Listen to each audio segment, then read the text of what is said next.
ഇവിടെ നമ്മൾ ചിത്രീകരിക്കുന്ന അദ്ദേഹം ഒരു ബഫൂണാണ്, ഇൻകൺസിസ്റ്റൻ്റ് ആയിട്ടുള്ള ഒരു മനുഷ്യനാണ്. അതൊന്നും അല്ല കേട്ടോ. No he's not at all like that കേട്ടോ. അത് പേഴ്സണാലിറ്റീസിൻ്റെ കാര്യം പറയുകയാണെങ്കിൽ 1980 റൊണാൾഡ് റീഗൻ പ്രസിഡൻ്റ് ആവുന്ന സമയത്ത് ന്യൂയോർക്ക് ടൈംസിൽ ഒരു പേജ് ഒരു ആൾ ഒരു ബിസിനസ് മാൻ ഫ്രം ന്യൂയോർക്ക് വിലക്കെടുത്തിട്ട് അഡ്വർടൈസ്മെൻ്റായിട്ട് എടുത്തിട്ട് അതിൽ only thesis it is A message for president Reagan. ഈ റഷ്യയെ ശത്രുതാ മനോഭാവത്തോടെ കാണേണ്ട ആവശ്യമില്ല, അവർക്ക് നമ്മളുമായിട്ട് ബന്ധം സ്ഥാപിക്കാൻ താല്പര്യമുള്ളവരാണ്, ബന്ധം സ്ഥാപിക്കാൻ പറ്റുകയും ചെയ്യും. പിന്നെ എന്തിനാണ് ഇത്തരത്തിലുള്ള ശത്രുതാ മനോഭാവം വെച്ച് ഈ കോൾഡ് വാറും എന്നെല്ലാം പറഞ്ഞ് നടക്കുന്നതെന്നുള്ളത് എഴുതിയാരാണെന്നറിയാം? കക്ഷി ഡൊണാൾഡ് ട്രംപ്. $98,000 ഏതാണ്ട് $1 ലക്ഷം ആയിരുന്നു അന്നത്തെ ഈ അഡ്വർടൈസ്മെൻറ്റിൻ്റെ വില. ആലോചിച്ച് നോക്കും. 45 വർഷം മുമ്പ് ആകുമ്പോഴത്തേക്ക് ഈ മനുഷ്യന് 35-40 ഇടയിലുള്ള വയസ്സായിരുന്നു ഞാൻ കണക്കൂട്ടിയപ്പോൾ കേട്ടോ. 2015 ഇത് ഞാൻ കണ്ടു. അതിനുശേഷമാണ് ഇദ്ദേഹം, അപ്പോൾ ഇദ്ദേഹം സത്യം പറയുകയാണെങ്കിൽ ഇദ്ദേഹം പറയുന്ന ഈ ബിസാർ എന്ന് പറയുന്ന ആശ്രയങ്ങൾ ഇതുള്ള ഈ ഇറാനെക്കുറിച്ചെല്ലാം പറയുന്നത് ഇതൊക്കെ ക്രിസ്റ്റലൈസ് ചെയ്തിട്ടുള്ള ചിന്താഗതികളാണ്. അതിൻ്റെ അവസരങ്ങൾ കിട്ടുന്നതാണ്. അവർക്ക് രാഷ്ട്രീയ രംഗത്ത് പ്രവർത്തിക്കുന്നവർക്ക് അവർക്കറിയാൻ ചിലതിന് സമയം എത്തിയിട്ടുണ്ട്, നിമിത്തമുണ്ട്. ആ നിമിത്തം ഇല്ലെങ്കിൽ അവർ പ്രവർത്തിച്ചാൽ അത് നടക്കുകയില്ല. അങ്ങനെയുള്ളൊരിതാണ്. ഇപ്പോഴദ്ദേഹം പ്രവർത്തിക്കുകയാണ് അതിനായിട്ട്. ഈ ചിന്തകളെല്ലാം അതിൽ കാണുന്നുണ്ട് അതിൽ. അപ്പോഴിതിൽ ഈ സൗദി അറേബ്യയിൽ ചെന്നിട്ട് ഇദ്ദേഹം ഈ അറ്റാക്കിൻ്റെ കാര്യം പറഞ്ഞിട്ട് നെതന്യാഹുവിൻ്റെ അടുത്ത് സംസാരിച്ച് വന്നിട്ട് ആ വീഡിയോ വളരെ പ്രൊഫൗണ്ടായിട്ടുള്ളൊരു വീഡിയോ ആണത്, ആ ഫോക്സ് ന്യൂസിൻ്റെ. ഇത് പെട്ടെന്നൊന്ന് അറച്ച് നിന്നിട്ട് പറഞ്ഞു, no I shouldn't call it an attack എന്ന് പറഞ്ഞു. എന്നിട്ട് സ്വന്തമായിട്ട് തന്നെ പത്രക്കാരൊക്കെ പറയുകയാണ്. എന്നിട്ട് പറയുകയാണ്, because with that we solve the nuclear issue. മനസ്സിലായോ എന്താണെന്ന്? അതായത് ഇത് ഇന്ന് ബോംബിട്ട് കഴിഞ്ഞിരുന്നാൽ, എന്നിട്ട് അദ്ദേഹം പറഞ്ഞു ഓബ്ലിറ്ററേറ്റ് ചെയ്തെന്നല്ലേ പറഞ്ഞത്. ഇനി ഈ ന്യൂക്ലിയർ പ്രശ്നം ഇറാനും അദ്ദേഹത്തിന് നല്ലോണം അറിയാം, ഇത് ബോംബുണ്ടാക്കുന്ന ഒരു രാജ്യമല്ല, അവർക്ക് ചെയ്യാൻ പറ്റില്ല, അവർക്ക് അതിനെതിരായിട്ട് ഫത്വ ഉണ്ട്. അതുമാത്രമല്ല അവരുടെ മിസൈൽ കേപ്പബിലിറ്റി ഉണ്ട്, അവർക്ക് ഡിറ്ററൻറ്റ് കേപ്പബിലിറ്റി കിട്ടിക്കഴിഞ്ഞു. ഇനി ബോംബ് കൊണ്ടൊന്നും ചെയ്യാനില്ല, അത് ഷെൽഫിൽ വെച്ചേക്കാനേ ഉള്ളൂ. അതിനായിട്ട് ഇതിന് പണം മുടക്കാനൊന്നും ഇറാനിയൻസ് പോകാൻ പോകുന്നില്ല, അവർക്ക് പണവും ഇല്ല അത്ര കയ്യിൽ. അപ്പോൾ ഇത് ഇദ്ദേഹത്തിന് നല്ലോണം അറിയാവുന്നതാണ്. ഇതേവർ കിം ജോങ് ഉണ്ണിനെ കണക്കുള്ള ഒരാളുകളല്ല ഈ Persians. They are very subtle, വളരെ ബുദ്ധിമാന്മാരാണ്.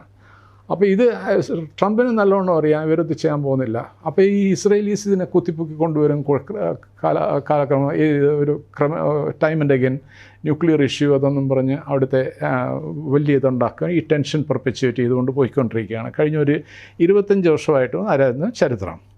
അപ്പോൾ ഇദ്ദേഹം ഈ ഘട്ടത്തിൽ വന്നിട്ട് പറഞ്ഞതാണ്, actually we have no issue now, that issue is solved.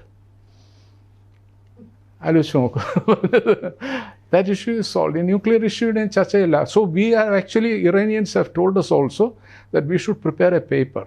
അറിഞ്ഞോ ഇത്? പത്രത്തിൽ വന്ന് കാണത്തില്ല. We should prepare a paper, comprehensive peace agreement,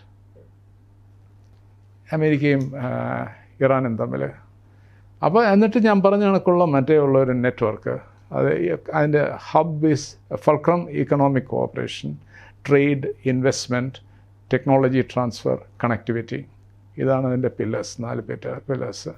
sir, ഈ നേരത്തെ പറഞ്ഞ ഈ മൾട്ടിപോളർ ആദ്യം പറഞ്ഞു തുടങ്ങിയ ഒരു ഇത് വരുന്നു എന്ന് പറയുമ്പോഴും ഈ അമേരിക്ക ഇത്തരം സാധനങ്ങൾ എടുക്കുന്നു എന്ന് പറയുമ്പോൾ അമേരിക്കയ്ക്ക് ഈ അവരുടെ ഒരു ലെഗസി ഉണ്ടല്ലോ, അവരുടെ ഒരു അഗ്രഷനും അവരുടെ ഡോമിനൻസിൻ്റെയും പിന്നെ ഈ ട്രംപിൻ്റെ ഒരു നിലപാടുകൾ ഞാൻ പറഞ്ഞ ഈ മറ്റു കാര്യങ്ങൾ പരിഗണിക്കാതെയല്ല. അപ്പോൾ അത്തരം ഒരു ഇതിനകത്ത് അമേരിക്ക അത്ര പെട്ടെന്നൊരു യൂണിപോളർ വേൾഡ് എന്ന് പറയുന്ന ഒരു സ്ഥാനത്ത് നിന്ന് മാറും. നോട്ട് അറ്റ് ഓൾ ഓപ്റ്റിമിസ്റ്റിക് കേട്ടോ. ഇതെന്ന് വെച്ചാൽ ഇദ്ദേഹത്തിന് ഈ മനുഷ്യന് 3.5 വർഷമേ ഉള്ളൂ.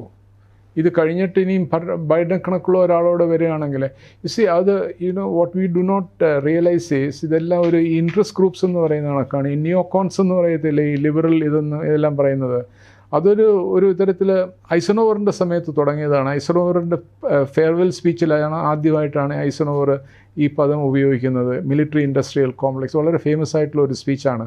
അതിൽ അദ്ദേഹം പറഞ്ഞു, ഫ്യൂച്ചറിൽ അമേരിക്കൻ ഡെമോക്രസിയുടെ ഏറ്റവും വലിയ ത്രെറ്റ് ഇതായിരിക്കും, ഈ മിലിറ്ററി ഇൻഡസ്ട്രിയൽ കോംപ്ലക്സ് എന്ന്.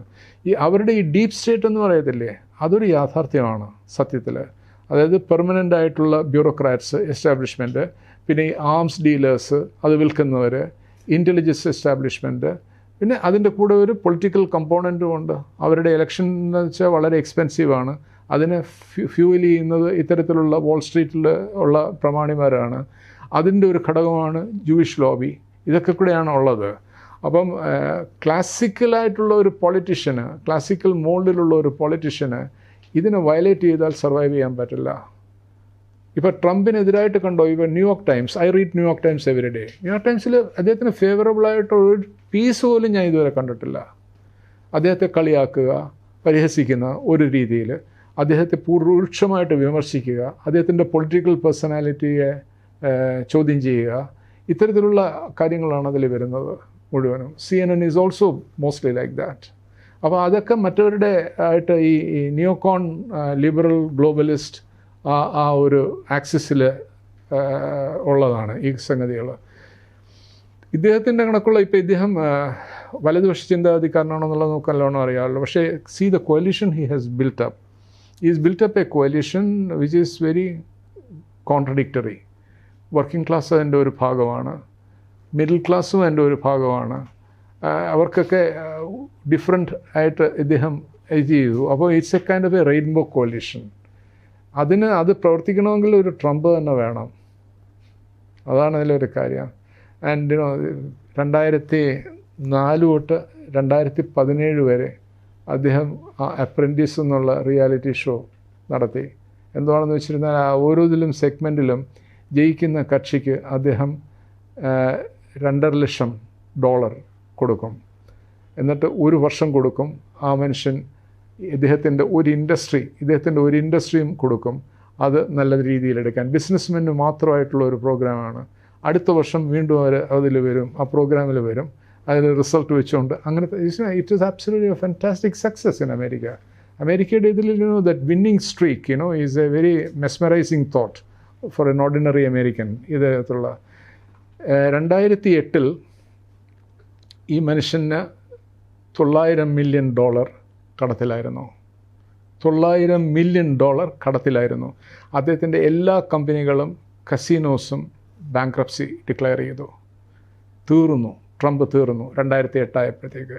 2015 ഈ ബില്യനർ ആവുന്നത് ന്യൂയോർക്കിൽ. പിന്നെ ന്യൂയോർക്കിൽ പയറ്റി വരണമെങ്കിൽ അത്ര എളുപ്പമുള്ള ഒരു ഫുൾ ഓഫ് ഷാർക്സ്. അത് it's a very cruel city അവിടെ വന്നിട്ടുള്ളത്. So he's gutsy, his stamina is incredible. 4 മണിക്കൂറാണ് ഉറങ്ങുന്നത്.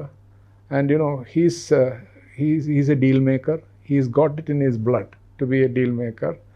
ഇതൊക്കെ ഇനിയിപ്പോൾ ഇത് കഴിഞ്ഞതിന് ശേഷം ഇനി എന്തെല്ലാം തെറ്റുകളാണ് ഇദ്ദേഹം ഉണ്ടാക്കി വയ്ക്കുന്നത്, അതിൻ്റെ ബാക്ക്ലാഷ് എന്തെല്ലാം ആയിരിക്കും, ഇതൊക്കെ കാണേണ്ടിയിരിക്കുന്നു. 6 മാസമായതല്ലേ ഉള്ളൂ.